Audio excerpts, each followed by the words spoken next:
Stretcher रुग्णवाहिका नव्हती। Doctor गायत्रीच्या मृत्यू प्रकरणात आत्तापर्यंत नेमकं काय घडलं? अहिल्यानगरच्या अहमदनगर होमिओपॅथी महाविद्यालयात डॉक्टर विद्यार्थिनी गायत्री अवताडे यांच्या मृत्यूनंतर विद्यार्थ्यांचा संताप उफाळून आलाय। गायत्रीच्या मृत्यूस जबाबदार असलेल्या शिक्षक आणि कर्मचाऱ्यांना निलंबित करा अशी मागणी करत विद्यार्थिनींनी महाविद्यालयाच्या प्रवेशद्वारावर ठिय्या आंदोलन केले।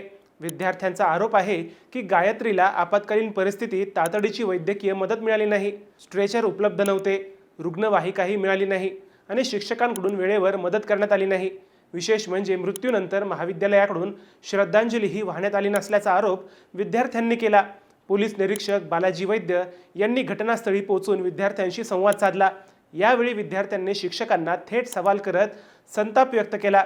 दरम्यान प्राचार्य डॉक्टर सुनील पवार यांनी चौकशी समिती स्थापन करून 3 दिवसात अहवालाच्या आधारे कारवाई करण्याचे लेखी आश्वासन दिले। यानंतर आंदोलन स्थगित करण्यात आले।